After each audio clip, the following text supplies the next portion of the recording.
Hey YouTube, welcome back to my channel.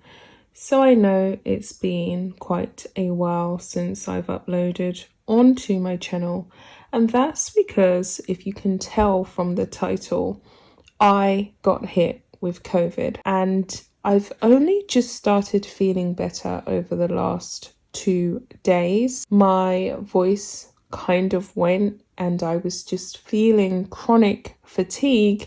But just to let you guys know, I'm fine, and thank you so much for those who have been commenting and looking for me and asking me about my whereabouts and showing concern for how I have been. I'm fine. I survived it. It was a battle, and I would say that the worst part of having this illness would definitely be the fatigue. At least that was my worst symptom.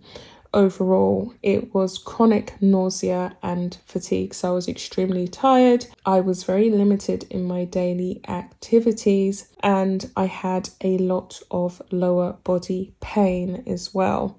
So I wasn't very active. I couldn't work out, and I had a very limited appetite as well. It was awful, guys. But as I said, thank you so much for those who showed a lot of concern. Now, I didn't notify my YouTube subscribers about my illness because I didn't want to panic everyone. And I think there's a great sense of guilt when you become sick and you are meant to be putting out content.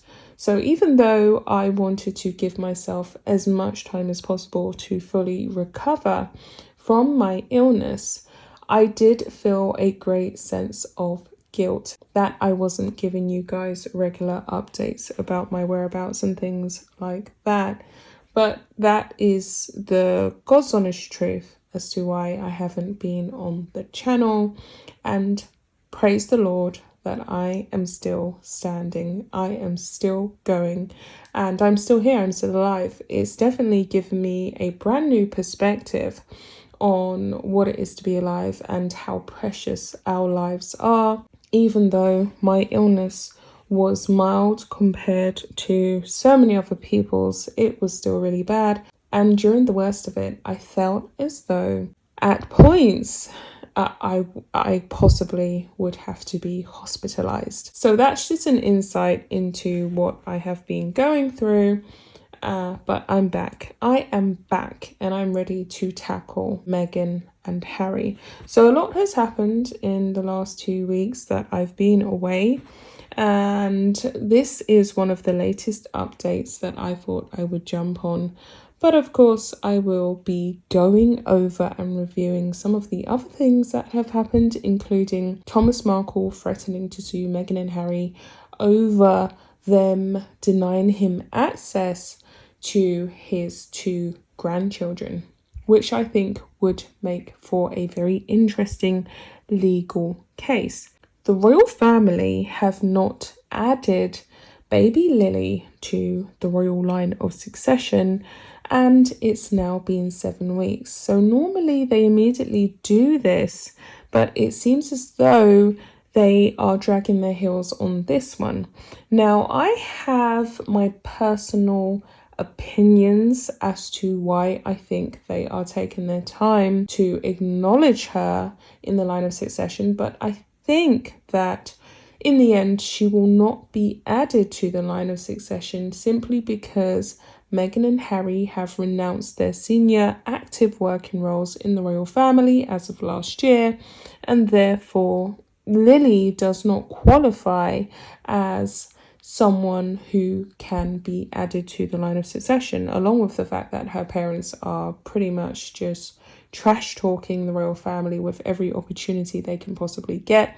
And yes, I did see the updates about Harry wishing to release some kind of memoir or biography later next year. About what exactly, I have no idea. I think it's either later next year or later this year. But I have absolutely no idea what Harry has to contribute to humankind or to the human experience, detailing his extremely privileged life that he has been granted from birth. But that's another video. So there's this article by the Daily Mail that is basically highlighting baby Lili not being added to the line of succession. Meghan and Harry's daughter Lilibet has yet to be added to the royal family's line of succession, listed on the official website 7 weeks after her birth. She was born on June 4th in the United States and is 8th in line to the throne. The website, which keeps the public up to date on matters relating to the House of Windsor, still lists Prince Andrew as 8th in line, and Harry and Meghan's daughter's name is still absent. Lilibet should be listed at 8th under her brother Archie, whose name was added to the list just 15 days after he was born in 2019. When her cousin Prince Louis was born, the second son of Prince William and Kate Middleton, his name was added to the list just 12 days after he was born. Zara and Mike Tyndall's son Lucas, who is 22nd in line to the throne, has been listed on the website since his birth in March. Lili was born in June and was named after the Queen's childhood nickname, while her middle name, Diana, was in tribute to Harry's late mother. It comes in the aftermath of Harry and Meghan's explosive 2-hour CBS interview with Oprah Winfrey, which was a sham, as we all know. The Duke and Duchess of Sussex also said racism drove them out of Britain and claimed their son Archie was denied the title of prince because he is mixed race, and they also claimed that he was denied security because he was mixed race, that being quarter African American, half English British, and quarter white Caucasian American. Speaking on the Royal Rota podcast on Friday, ITV royal editor Chris Shipp suggested the House of Windsor was making a point. And you can see where this is going. We can definitely see that when Charles assumes the throne, he is not going to make little Archie a prince, and he's definitely not going to make little Lili a princess. Thank God for the British taxpayer. He is going to exercise logic and reason. And why should he? What have they done to deserve yet another royal connection that they have absolutely no respect or regard for? I'm relieved that the House of Windsor, the royal family, is making a stand against the tyranny of Harry and Meghan. Chris Shipp went on to say, "You have got to ask, what has taken them so long? All they have got to do is hit the paragraph button and put in a different number. They must have done it before.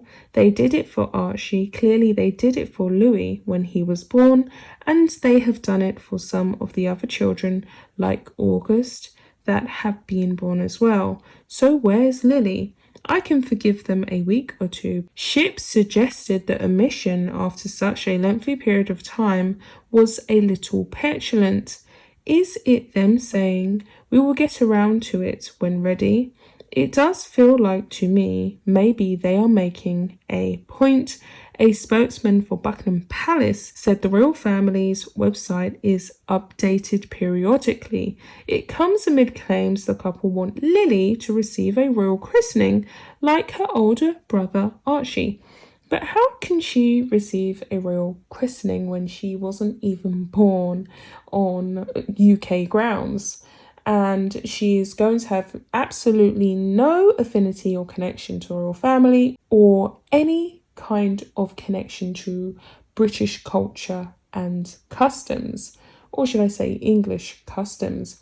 So why is it even a possibility or any kind of birthright? They forfeited Lili's birthright to the royal family when they simply up and left last year and begun to trash the Queen and Charles and everyone else connected to the firm. So there's been a hell of a lot of comments on the article, and understandably, this is definitely something that we have all been wanting to see.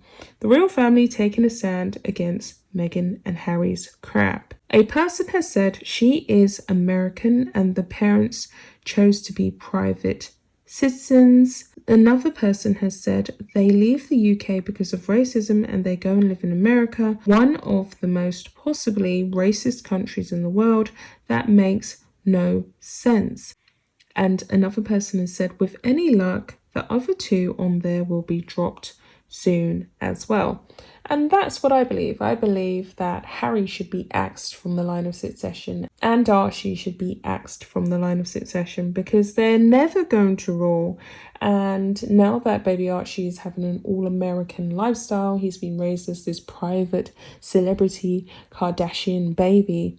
What is even the point of him being on there? Because if it did come down to it, in a very unfortunate event that Archie would be our future, our hope, and the royal family's contingency in order to keep everything ticking over, it would be doomed. The whole firm would be doomed. That's a fact, because he'd have absolutely no regard, understanding, like his mother, the trifling Duchess, of what he would have to be doing, because he simply would not have been groomed to make this sacrifice. So with all that being said, guys, this is the latest update. You will be seeing me on the channel in the flesh very soon. So with all that being said, guys, I will be back with another video. Bye, guys.